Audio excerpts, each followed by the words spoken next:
When fishing for skimmers, the ultimate attractor is ground bait.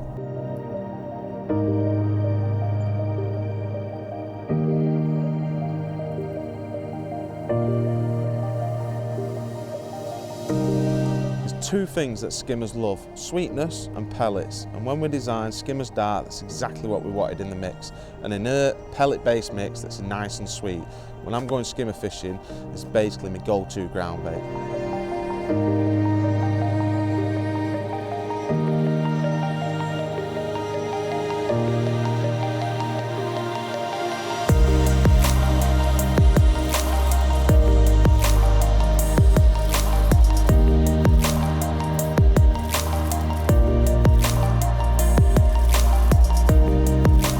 Key points to any fishing, not just skimmer fishing, but any fishing, is how much to feed and what to feed.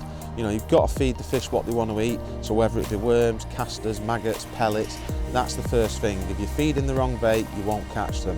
The next thing is how much of it you need to feed. So do you need to feed large quantities? Some days you don't need to feed next to nothing. The fish are there, you've got to trick them onto the hook and keep them interested. So little and often can be the key. Today, we're trying to work out what we're going to be doing, what we're going to be feeding, and hopefully by the end of the session we'll be there or thereabouts.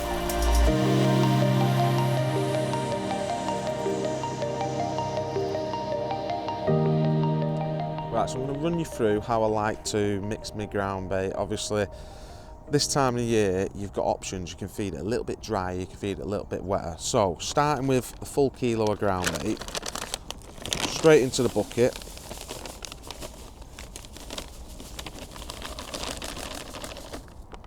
And then I've got about 1.5 pints of water here in a 3-pint tub. So I'm going to mix it bit by bit.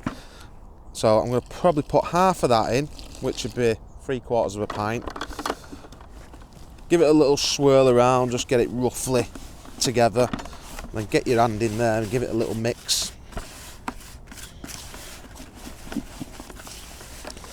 Now, as you're doing this, get a little bit of air into it, but you won't only truly get the air into it once you put it through a riddle, so you need a riddle for this. The consistency I've got there now is actually alright for balling up. You know, it's quite damp, quite heavy, but being a pellet based mix, it will dry back out, it will take a little bit of water on. So what I like to do then, put it straight through the riddle, save this little bit of water here. So I'm going straight onto this riddle. Let's get some air into the mixture, distribute the water about the mix. Most people would leave it to settle, but I just like to put it through the riddle while it's partially damp. It'll go through nice and easy.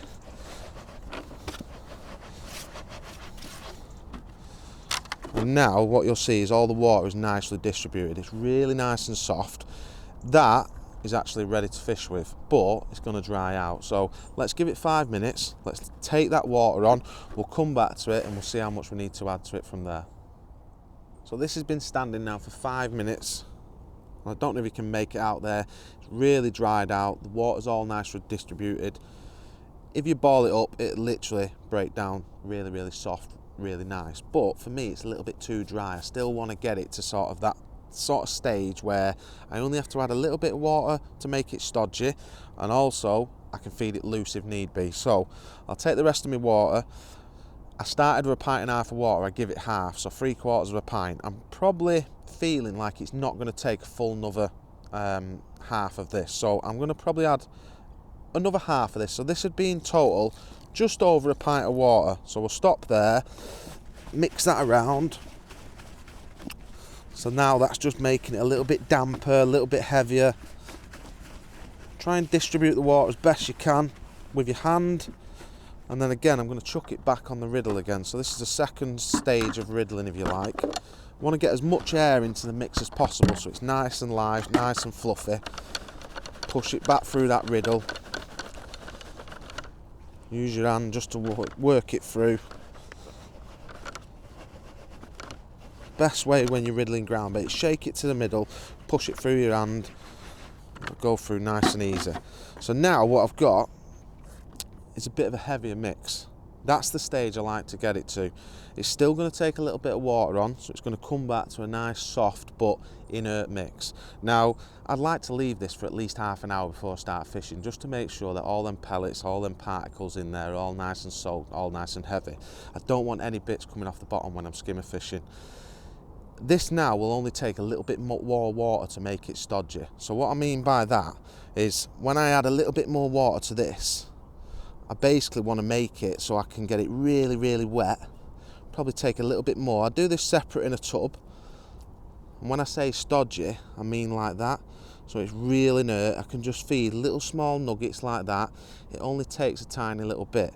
Now, if that were dry, as I added a little bit of water, it'd keep wanting to dry back out. Whereas with this, can't really take on any more water, and it gets it to that stodgy stage. With that, you can add particles to it. So whatever particles you're fishing, if you're fishing pellets, you can add a few micros. If you're fishing dead maggots, add a few dead maggots.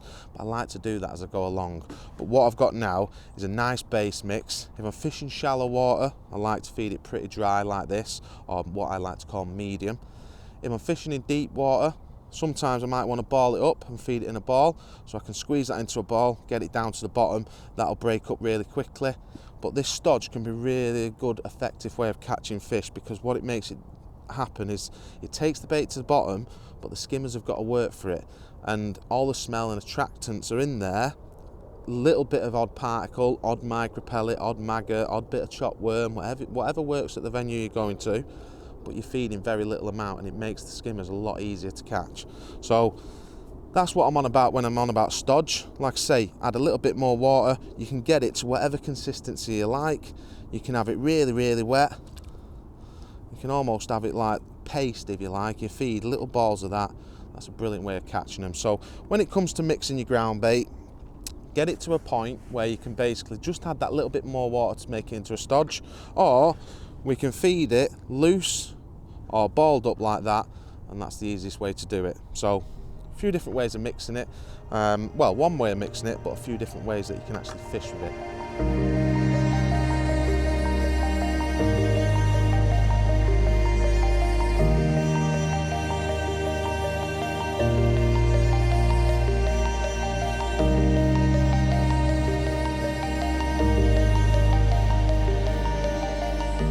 Let's run you through how I'm going to feed my peg then. So there's my kilo of ground bait. I've split it into 2 tubs, so I've got 2 3-pint tubs here.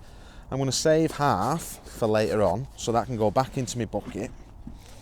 And then this is what I'm going to work with to initially start with. In there, it equates to about 10 pots full of ground bait. So I want to add some particles into this, and I always like to measure my bait at this point, because if it doesn't work for me today, I can change it for next time, and vice versa. So I've done some micro pellets. I've got some of the Blake's 2mm skretting pellets, which are basically my go-to pellets for skimmers. I don't like the Coppens version, the carp version. I think they're a bit too oily. So for me, just the 2mm pellets, 2.3mm they actually are, they're the ones I want to add to it. Nice colour, got a real nice smell to them. So I'm going to add 100ml of micro pellets to that 3 pints of ground bait, which is about half a kilo. So that goes into there. What that means is I'll just have a very odd pellet in my mix.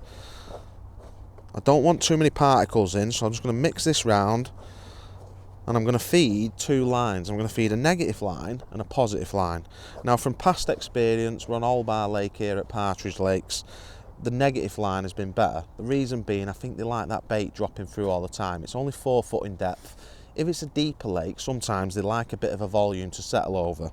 But just for the purpose of it, I'm going to show you exactly how to feed both lines. So now that I've mixed that in, you'll see there's a very odd micro pellet in there. So if I'm feeding little tiny nuggets, I might actually only have 6 or 8 micro pellets per little nugget. So very little bait. There's nothing for them to get preoccupied on. Hopefully they come in and take that hook bait a little bit quicker. So I've mixed that now. I'm going to fill that up, and I'm just going to press it into my pot, a little bit like a sandcastle. And what will happen then, when I go to pot it in, that will go down, but because it's loose, it'll spread over a bit of an area. I don't want to feed it in balls, because when I'm feeding this longer line, I'm going to leave it, this heavier fed line, I'm going to leave it for that little bit longer. So I might not go on it for an hour, even 2 hours some days. a giveaway sign is little fizzes, little blows. You know that the fish have settled on it. If I start seeing that, then I might drop on it a little bit earlier, but I like to let the fish settle. The reason for that line is some days the skimmers don't want the bait over their head, especially if it's clear water. They don't like it, they back away from it. So by feeding a volume, they stay there, but you have to let them settle, so you need to give them time to settle. Whereas the negative line, I can go in, feed a little ball of that and start fishing it straight away. So let me feed this positive line. Like I say, I'm just going to sandcastle them in like that.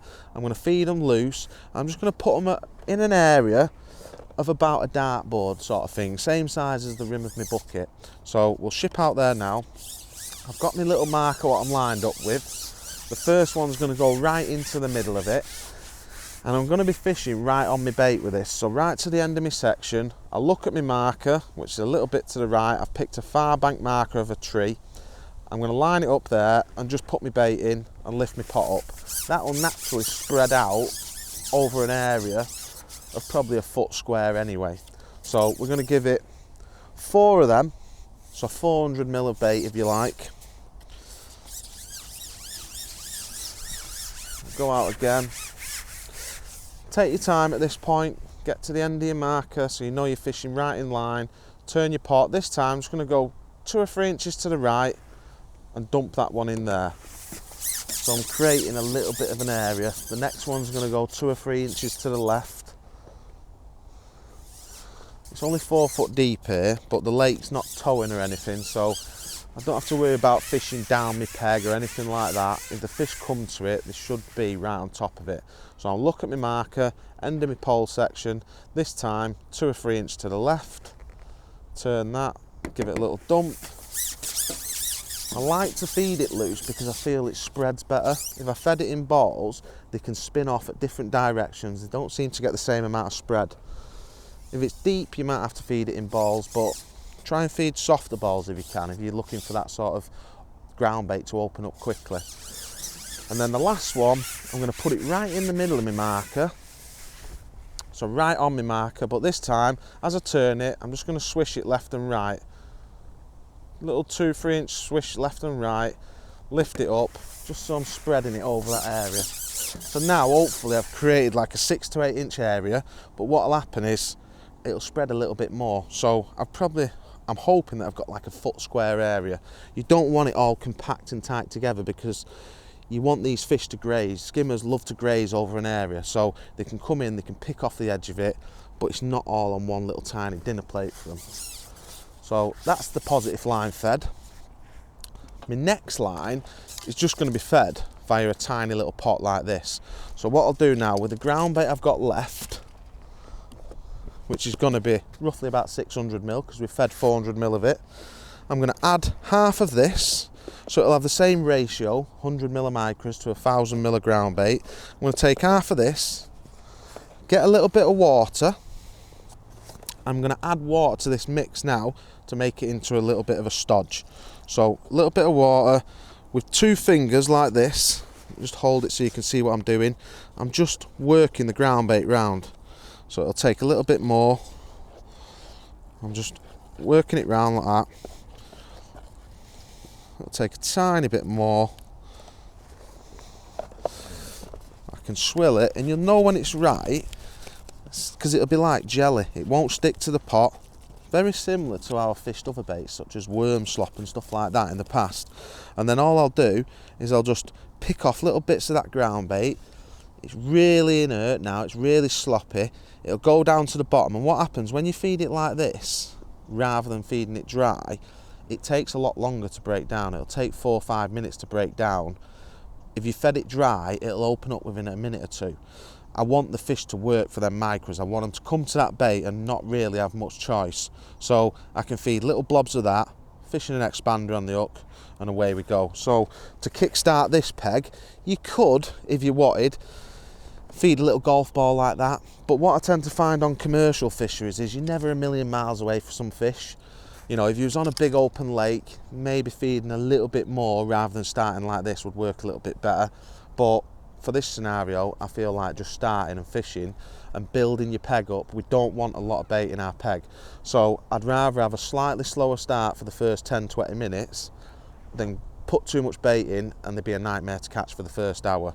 So I'll just quickly talk you through my rig. I've got yellow hydro, 015 main line, I've got a 4x14 float, I've got a little bulk about 16 inches from my hook, and then I've got 2 positive droppers. So I've got a bulk of 6 number 9s there, a number 9 dropper there, and then coming down I've got a 4-inch hook length, and I've got a number 9 just above the hook length knots, and that's 015 N-gauge to 010 N-gauge Pro, and a 16s F1 pellet, which is a nice light hook, nice light hook length as well. The reason I've got a 4-inch on is because if I have 6-inch, sometimes you don't show up the bites as well, so I like to fish with a short hook length for skimmers, and that's basically it. Dead simple rig. Like I say, yellow hydro elastic. I'm just going to put a 4mm pellet on this. So I've got one of the Blake's 4mm expanders, which are nice small pellets, perfect for winter, brilliant sort of golden yellow colour as well. I'll take one of them, I roll it onto the barrel and push it around, and that's it. Dead simple. And then, like I say, to kickstart this peg, I just pick off a little bit of that stodge, put it into my pole pot, and just gently press it in. And then I'm just going to drop that in and start fishing straight away. Can't get any easier than that.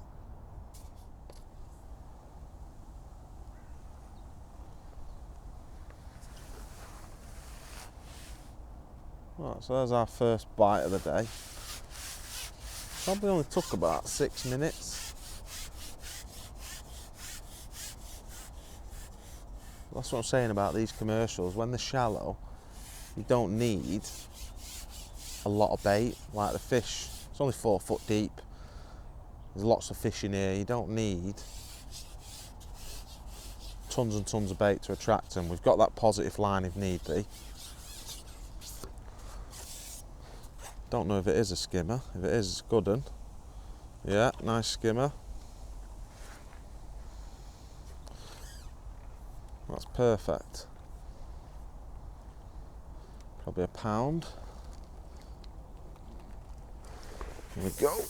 Probably a bit bigger than a pound, to be honest. This lake's phenomenal for skimmers. There's so many up to like 3-4 pound as well. But I would say that is your bread and butter. You know, £1.25, £1.50.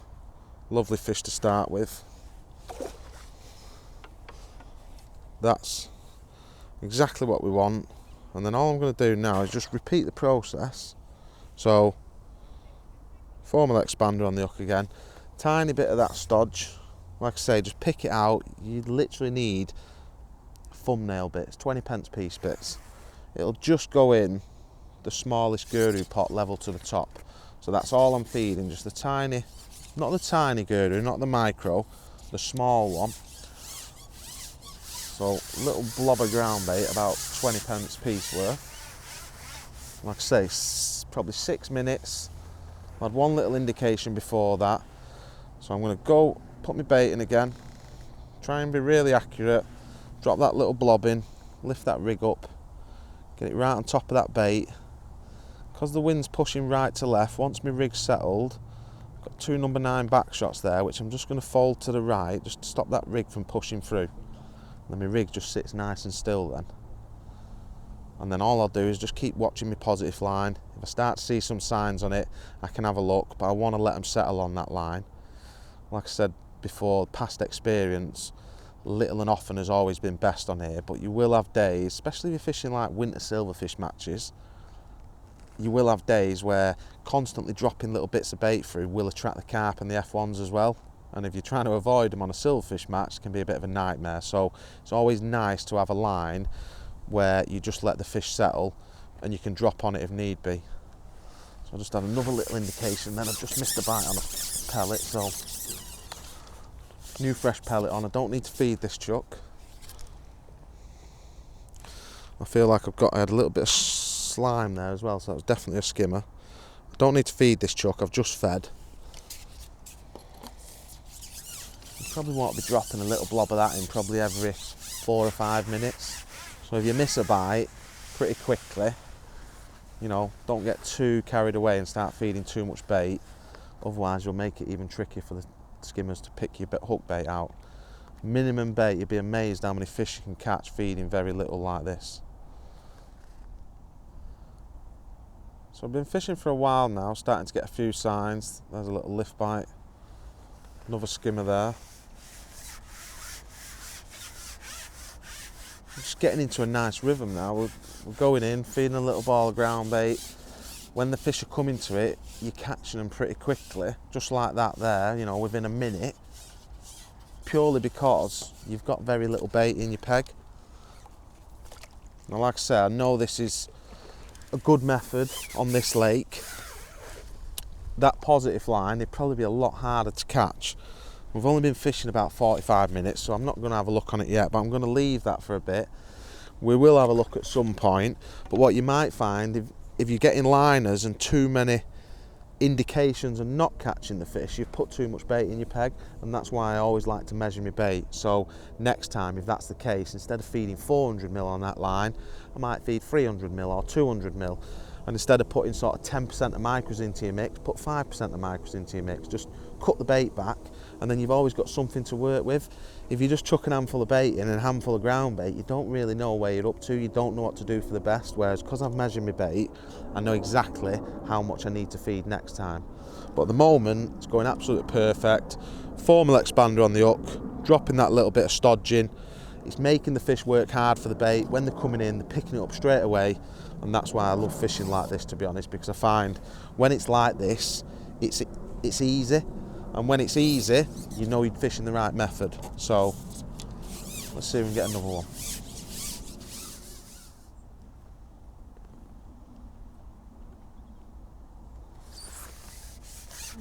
One could be a slightly larger sample. Bit of a lift bite there. And that's where that short hook length comes in as well. If I had too long a hook length on, that wouldn't have shown up on my float. Having a 4-inch hook length just means as soon as they dislodge, pick that bait up and dislodge that number 9 shot, it shows up straight away. I've probably got about 1.5 inches on the bottom as well of line, which means that I'm about 2.5 inches off the bottom with my last shot. And it is one of the slightly better ones. It's just wrapped round his fin.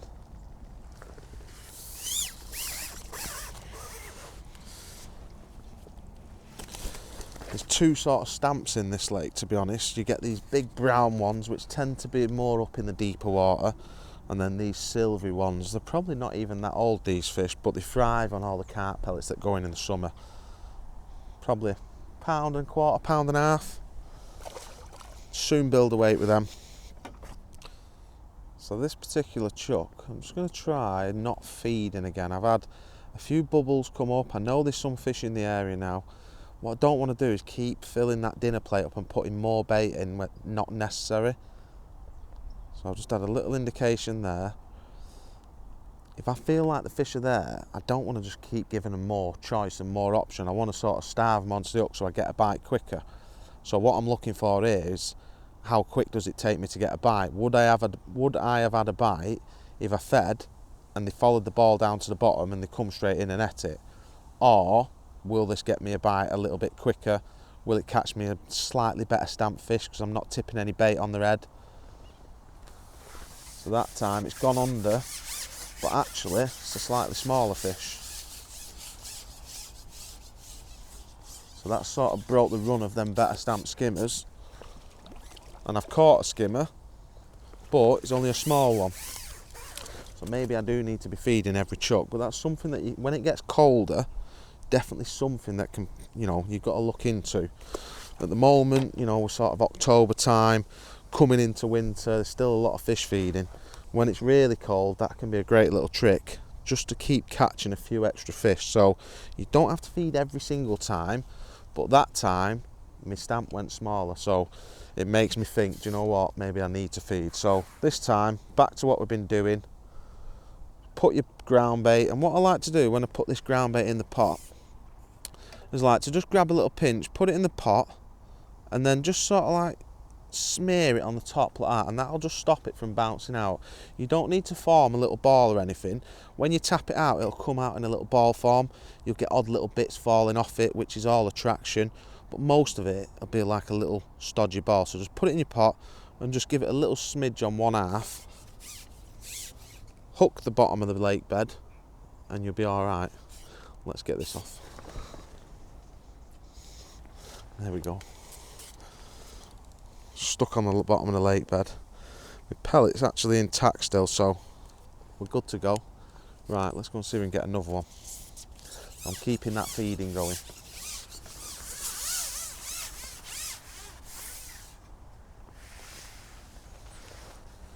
So this time, in, tap my little ball in. Probably took me 2.5 minutes to get my bite last time. So let's just see if this is a little bit quicker and if the stamp's any better. So rig straight on top of that little ball of ground bait. Had a little sign straight away there as if something's come right to that bait. A few little bubbles coming up, which lets me know that they're digging for that bait. So they definitely come to that bait a little bit quicker with them few signs. They're going to pick that bait up. Is it going to be a slightly bigger fish that's come in and bullied the smaller fish out? Sometimes it works the opposite. You know, sometimes you feed every, you know, when it's really, really cold, you might feed a little ball of this every second or third fish. It depends on the stamp of the fish. You know, when you're catching lots of little fish, you might not want to feed every chuck. It'll send your peg a little bit funny. When they're slightly better stamp fish, sometimes you've got to feed every chuck to keep that better stamp of fish coming in and bullying it out. And that's not a big fish, but my bite was a little bit quicker. So maybe it was a coincidence that I didn't feed last time and my stamp was small. It's another one of them little skimmers. Just come off. It's another one of them little skimmers. I'm not seeing that many of them in this lake, so they could have actually bred. But these are all things that I'm trying to work out. Do I need to feed every single chuck? Do I need to feed every second chuck, every third chuck? Is my stamp getting smaller? Is it getting bigger? Sometimes there's nothing you can do about the stamp. It is what it is. You know, it's not down to your feeding, it's down to the fish that are in your peg. So if you're catching small stamp fish, there might be a better way of catching them, feeding every second or third chuck, so you've not got as much activity in your peg. If all of a sudden they change to big stamp fish and you've not changed your feeding, you know it's just down to the peg itself then.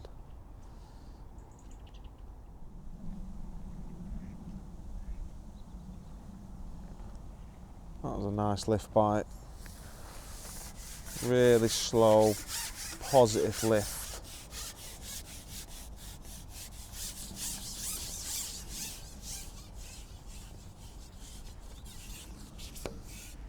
Sometimes them faster lifts, you just know the liners, whereas that one just sort of like dipped a tiny little bit, sort of went down and then just popped up nice and slowly. Just imitates that skimmer, going to the bottom, picking your bait up, coming straight back up, lifting that last shot, and then it'll register on your float.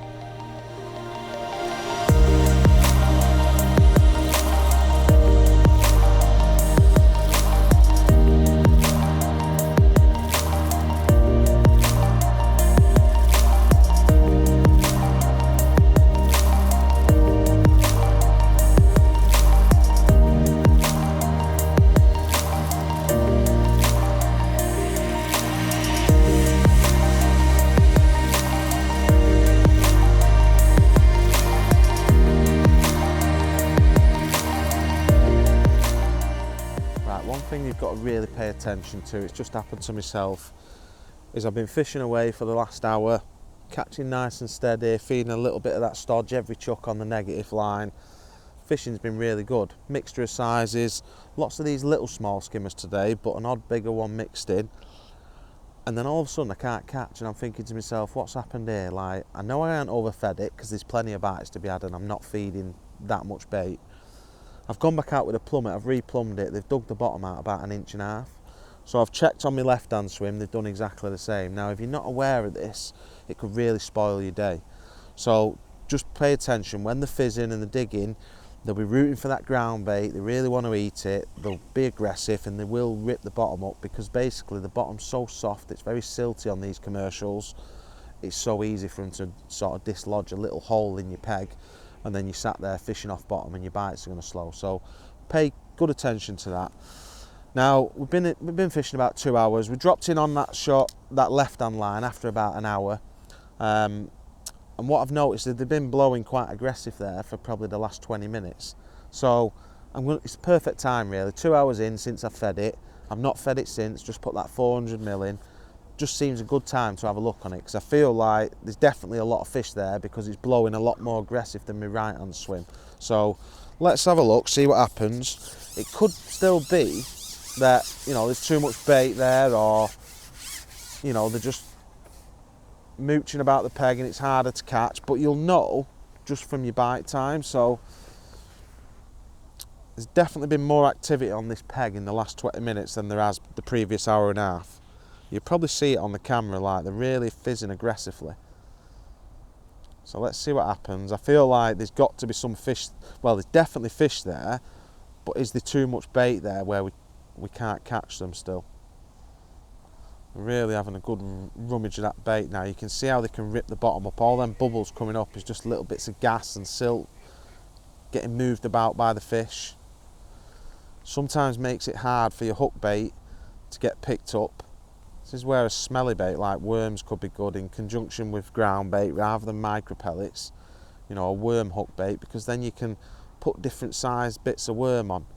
Sometimes a nice big bit of worm could be good and little tiny bits of worm could be good, but pellets is norm. The reason I hadn't chose to fish worms, I feel it'd be too warm and we'd be catching too many roach, and obviously we want to come here and try and catch the skimmers.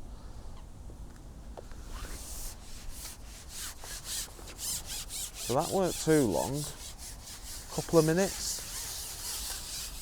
Now when you feed a positive line like this, you do want to be going in and catching them pretty consistent.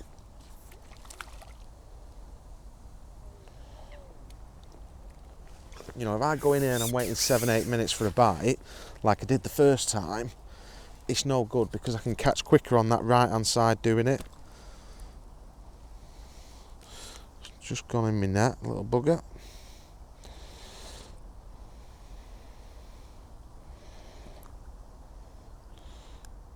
So yeah, if it's taking like 7-8 minutes to get a bite, that's no good. But that one was a little bit quicker. I know there's loads of fish there because of the amount of activity in the peg. And this is what I was saying, they will tell you, they will let you know when they arrive. Right, let's see how long this one takes. Now obviously you've got options here. If this line was really good and I started catching some bigger fish or quicker than my right hand negative line, I've got the option of changing that line by feeding a little golf ball on it and being a little bit more aggressive with the bait that side. But what I've done to start my session is give myself options. I've fed positive and negative. I can't change this to negative now because there's too much bait there, but I can change my negative to a positive. So if the fishing's really good and you're getting plenty of bites like today, there's no reason why I can't put a ball on that side, let them settle. When this dies, I can drop on that, catch a few, top this one up, and then all of a sudden I've got two good lines to bounce the fish from.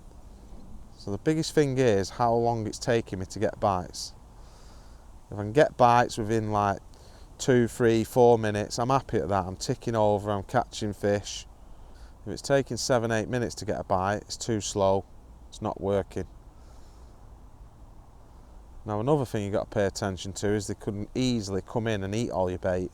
So if I'd have dropped on this line now and not got any bites, after 2 hours of feeding it and not going on it, I'd be thinking to myself, well, that hasn't worked. I know they've been there because they've been fizzing and blowing. They've probably ate it all. So then I'd be topping this up and going back to my negative line. So I wouldn't feed that line until I get a proper reading of what's happening on this peg. But there's so many ways to fish for skimmers, like that's what makes it such interesting fishing. You know, even down to just picking the right ground bait can make or break your day. The amount of bait you feed at the start of the match can make or break your day. You know, watching them fizz and blow and they rip the bottom up, you're fishing off the bottom after an hour and a half and you don't even know because you've not replumbed. That can make or break your day. There's lots of little things that make a difference. Putting the wrong particles in, you know. If I was fishing with ground bait, or if I was fishing with micro pellets or maggots or worms, I'd still apply the same principles in terms of feeding. It'd just be a different particle I'm fishing on the hook.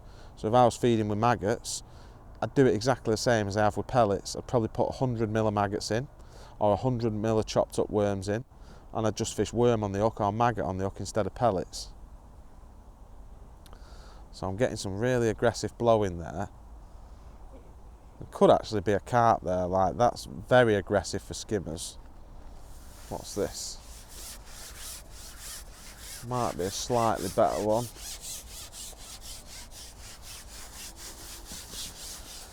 Not as quick as I'd like, but it was quicker than before, so it's slightly better, and it might actually be a slightly better stamp fish, to be fair. That might be why the fizzing's getting a little bit more aggressive, because the fish are a little bit bigger.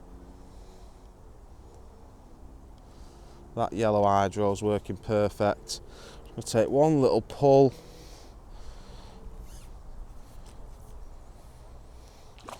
It's one of the famous Holbar skimmers, what we call skimmers, 2 and a bit pound. These are the ones that really bump your weight up, probably 2.5 pound to be fair. Nice fish, probably going to end on him as well. Perfectly up there in the top lip, so it took a little bit longer to get that bite, but you don't mind waiting 3, 4, 5 minutes if you're going to get one of them. So what I'm actually going to do, I'm going to change that right hand line now, be a little bit more positive. Even though I've been getting lots of bites on it, I just want to see if I can be a bit more aggressive, because I feel like there's so many fish feeding today. I'd be a bit more aggressive on that line and then maybe try and bounce a 2. So if I was going to do that, what I'd actually do is I'd keep to the stodge and I would feed it probably a bit bigger than a golf ball, say. I can go and drop a little ball of that on that right hand swim, keep fishing this swim out, and hopefully now I can try and attract some of these bigger stamp fish by being more aggressive. On that negative line, you was getting lots of bites off the smaller skimmers with an odd better one mixed in, but maybe because it's still warm enough, I can be a little bit more aggressive with this. And a great little tip, if I want to feed more bait, I can take my micro pellets, and all I'll have to do to add more particles to that is literally just roll my pellets into it. So now what I've done essentially is probably doubled the amount of particles in my bait. If the fish are feeding really aggressive and they want more particles, add more particles to it. You know, I've got winter leagues coming up on here in the future and stuff like that. So for me, it's a little bit more of an experiment day as well as a bit of filming. But I'm going to carry on fishing. I hope you've picked a few tips up from today. You know, all about feeding positive and negative, paying attention to the bottom, making sure they're not digging it out. Rig wise, making sure you've always got enough line on the bottom. Don't fish just touching the bottom. I always like to have at least 1 inch on the bottom when I'm fishing with skimmers, sometimes 2 or 3 inch if it's a little bit more windy. But pay attention to the amount of particles you put in. You put too much bait in, the fish will arrive, but it might take longer for them to arrive. The bonus of that is you might get a bigger run of fish doing it. That negative line is a great way of kickstarting your peg. But if it's a deep venue, instead of feeding little tiny bits, you might just have to double it in size. So just fish a slightly bigger pot, but same principle. You know, that sort of amount of bait would be fine for me fishing in sort of 7, 8 foot of water. Today we've only got about 4 foot of water, so we can literally feed little thumbnail size, 20 pence piece if you like, size balls of ground bait and get away with it. So that was another video for you. Hope you picked a few tips up, and I'll see you on the next one.